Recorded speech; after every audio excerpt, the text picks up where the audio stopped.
Pain is inevitable. The worst thing that has ever happened to you. Remember, that's just your brain tricking you, and you are stronger than what you think. To come in, as it will make space in your life. And that not only includes things, but also mental clutter and sometimes even people. Hello everyone, welcome back. In today's video, I will share with you some pieces of wisdom that I wish I knew earlier. This is also a reminder to myself, as my default setting isn't always aligned with these advice. Whenever I feel anxious, I go back to these pieces of wisdom, as it makes me feel better and it puts into perspective everything that I am worried about or that I am overthinking. As most of us in this day and age, I suffer from anxiety. Even though I have learned to manage it over the years, it creeps back in quite often. I need to make a conscious effort to manage it properly. The first piece of wisdom that I'm going to share with you, and that I often share with myself, is that most of the things that we are anxious about don't have even a 10% chance of occurring. And somehow we let those fears consume our brain power. My anxious mind, whenever I look at the statistics, says, but it's still 10%. And yes, pain is inevitable. So is trauma. It is part of our human experience, and our brain tries to protect us from it as part of a defense mechanism. But what our brain doesn't factor in is how resilient we are. Think about the worst thing that has ever happened to you. Yes, the pain must have been unbearable, but it then dissipated. And here is another statistic for you. 3% of the pain that we live through, we manage to recover from it within 3 months. 96% within 6 months.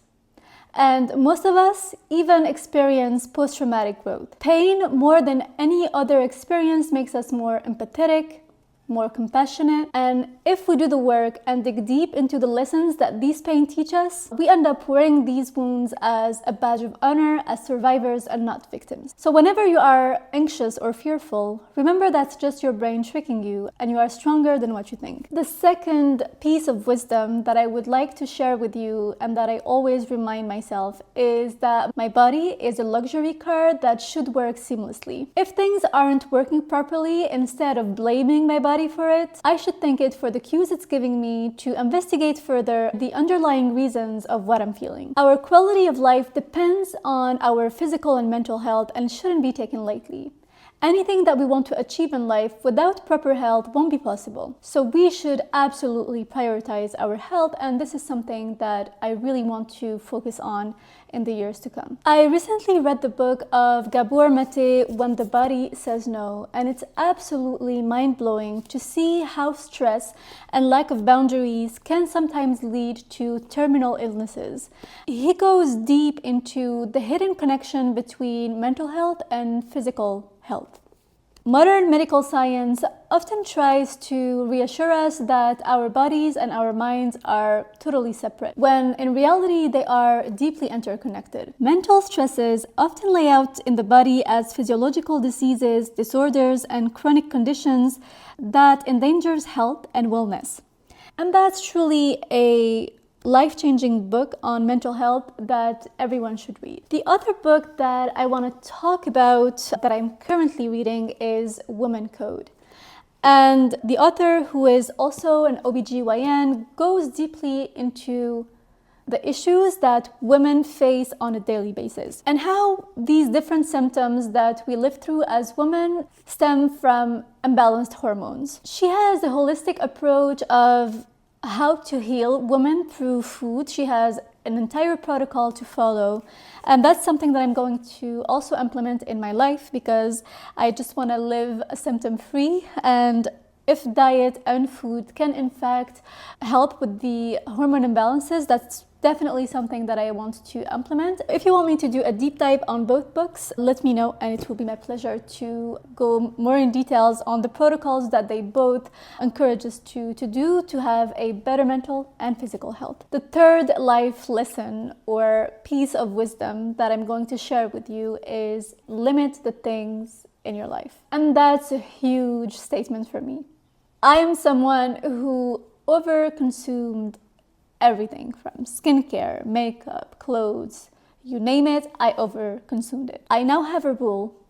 whatever I buy, if I have an equivalent at home, it's going to be donated, which in return will allow something new, something better to come in, as it will make space in your life. And that not only includes things, but also mental clutter and sometimes even people. And I'm not saying becoming a savage minimalist, but the journey towards minimalism definitely is a journey of introspection and self-reflection. In summary, limiting the things you have can lead to a more focused, peaceful, and meaningful life. It's about finding balance and prioritizing what truly adds value to your life, allowing you to live more fully and intentionally. Do that spring clean or winter clean or whatever season you are in clean.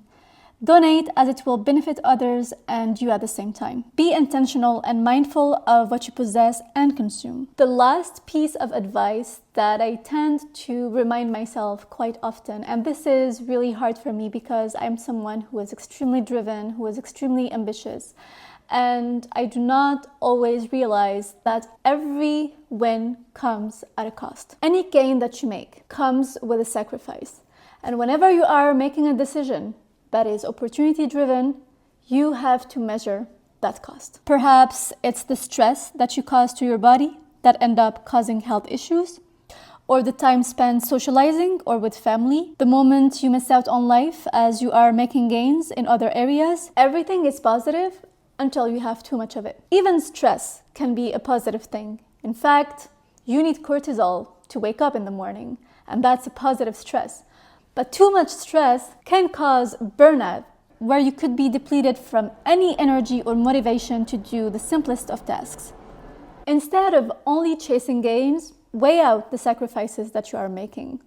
And sometimes slow and steady wins the race. Switching that mindset will bring you a lot of peace. The common theme of all of these advices is the importance of boundaries in all areas of your life and how that could affect your health and overall quality of life. By being mindful of all these small changes that you're going to make is going to change your life for the better.